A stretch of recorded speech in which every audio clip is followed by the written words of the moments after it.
Lunes 30 de septiembre de 2024. Tres mensajes del Evangelio de hoy, tomado del Evangelio de San Lucas, capítulo 9, versículos del 46 al 50. En aquel tiempo se suscitó entre ellos una discusión sobre quién sería el más importante.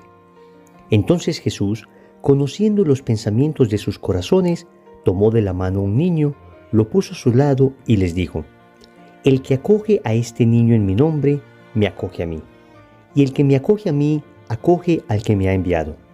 Pues el más pequeño de ustedes es el más importante. Entonces Juan tomó la palabra y dijo: Maestro, hemos visto a uno que expulsaba demonios en tu nombre y se lo hemos prohibido porque no anda con nosotros. Jesús le respondió: No se lo impidan. El que no está contra ustedes está a favor de ustedes. Palabra del Señor. Gloria a ti, Señor Jesús. Querida familia, hoy el Evangelio nos habla de la humildad, una virtud tan necesaria y tan escasa en nuestros corazones. El Evangelio es una exhortación para luchar contra nuestra soberbia, contra nuestro orgullo, contra nuestro deseo de ser más que los demás, contra nuestro deseo de aparecer, de figurar.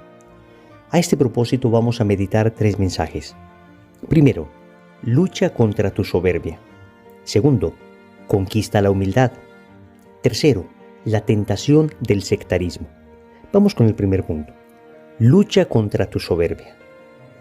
El Evangelio dice que se suscitó entre los discípulos una discusión sobre quién sería el más importante.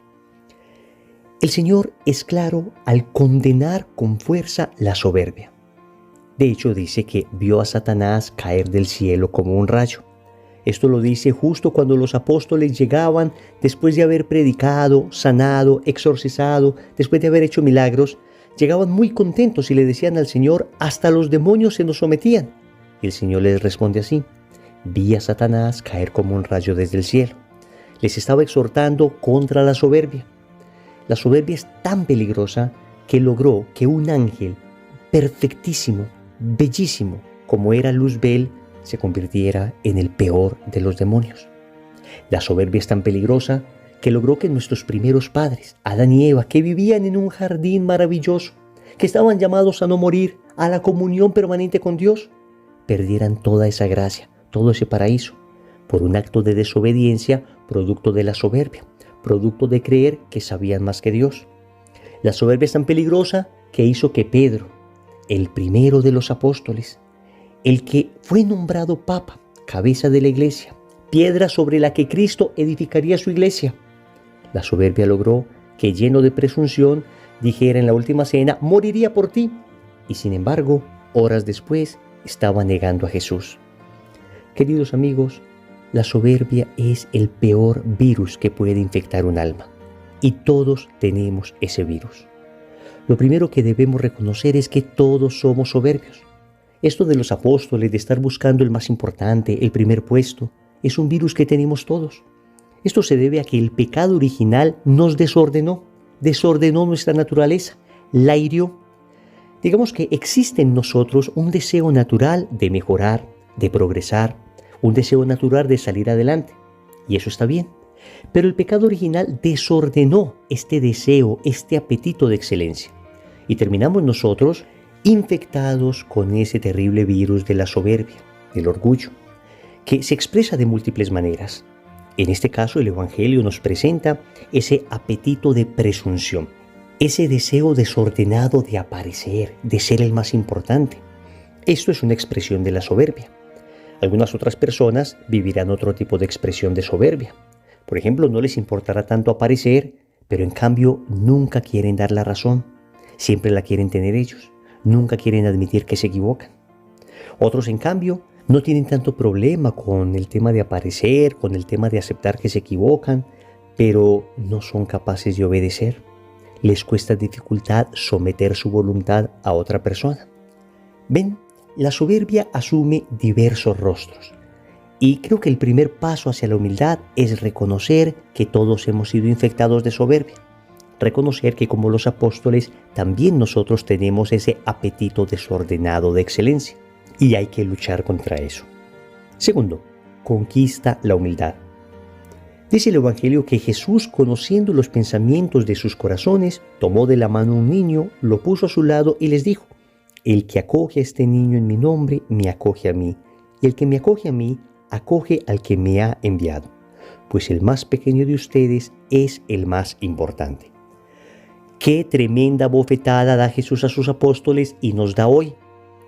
Nos dice: dejen la soberbia y abracen la humildad.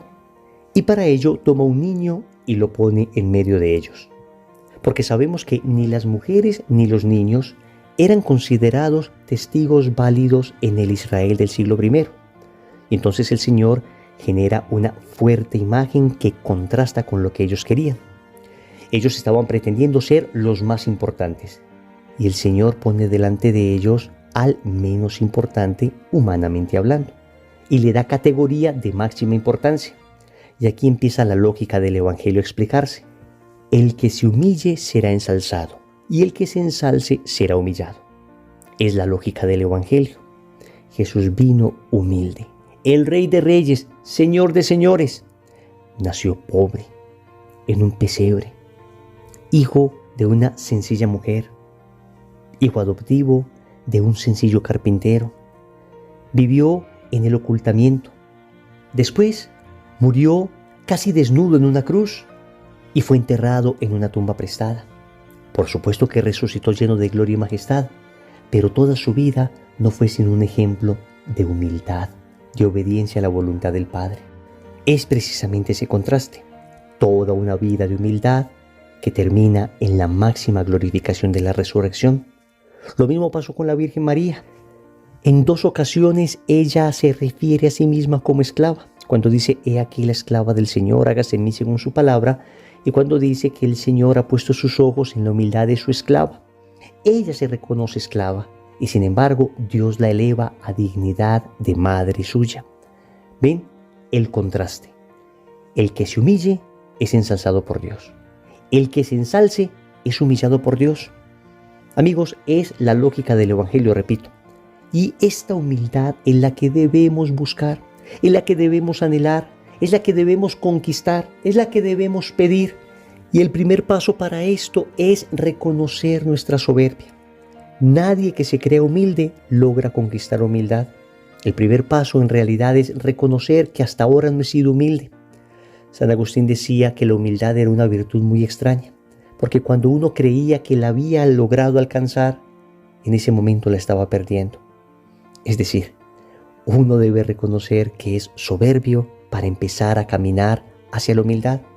Ser capaz de reconocer los propios errores.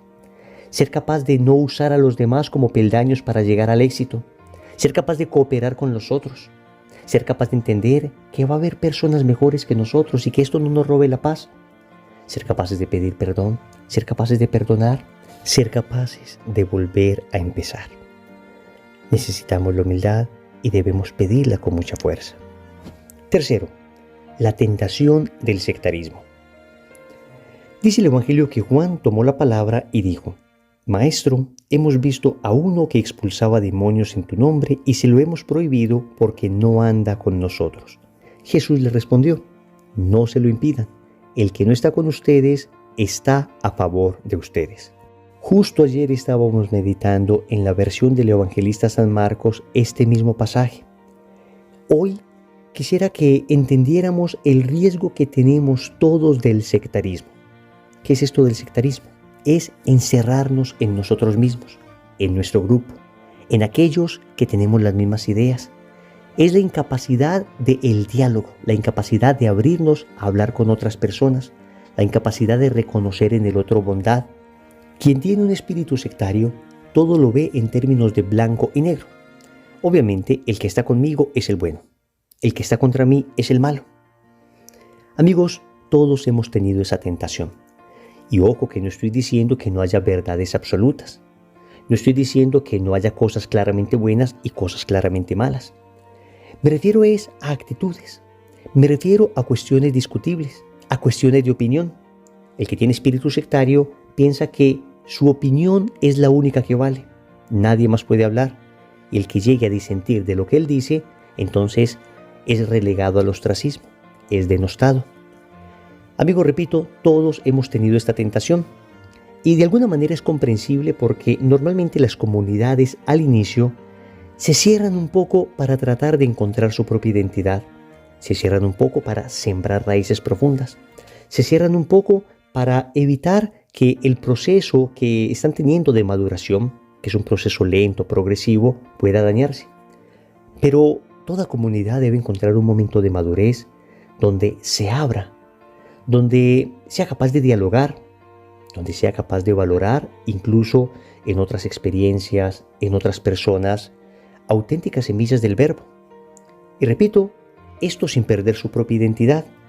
Y es tan peligroso quedarse encerrado tan radicalmente que uno no se abra a conocer, a tratar de entender otras experiencias, como abrirse tanto que al final se diluya la propia identidad y al final todo quede en un simple relativismo.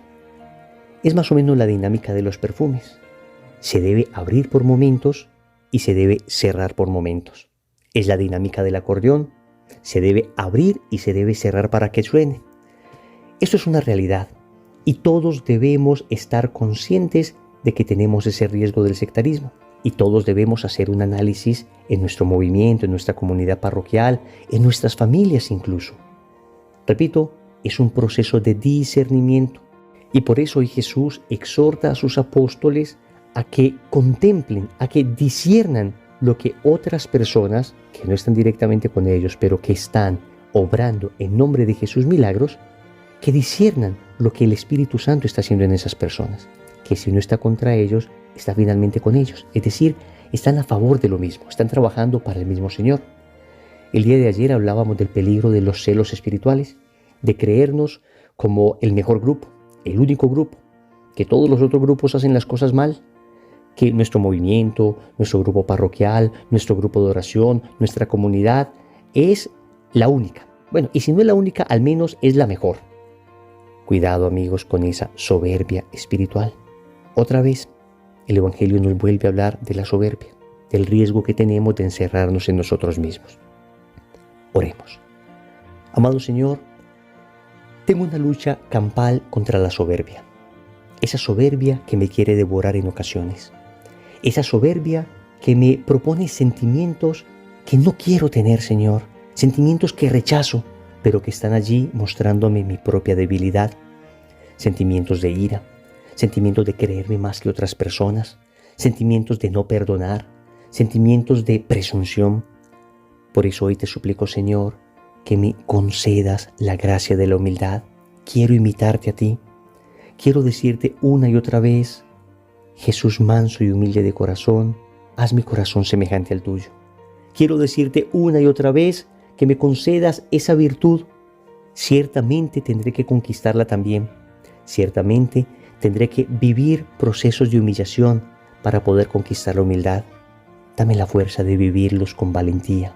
Que esto no me destruya, al contrario, que esto me enseñe. Que las dificultades con las que me he de encontrar no sean para mí motivo de alejarme, sino de acercarme a ti. Finalmente te quiero pedir, Señor, que nos cuides de la soberbia de comunidad, nos cuides de la soberbia social, de esta que nos hace creer ya no que yo soy el mejor, sino que nosotros somos los mejores y que nadie es tan bueno como nosotros. Cuídanos de esto, Señor. Ayúdanos a tener un adecuado discernimiento para saber encontrar nuestra identidad y saber estar firmes en lo que nos has dado, pero a la vez ser capaces de abrirnos al diálogo, abrirnos a la comprensión de lo que el otro piensa, de lo que el otro dice, y encontrar también bondad en aquellos, Señor, que no están en mi grupo. Señor, dame lo que me pides y pídeme lo que quieras. Amén. Recordemos entonces. Primero, lucha contra tu soberbia. Segundo, conquista la humildad. Tercero, la tentación del sectarismo. Compromiso. Vamos a repetir durante el día, Jesús manso y humilde de corazón, haz mi corazón semejante al tuyo. En el nombre del Padre, y del Hijo y del Espíritu Santo. Amén.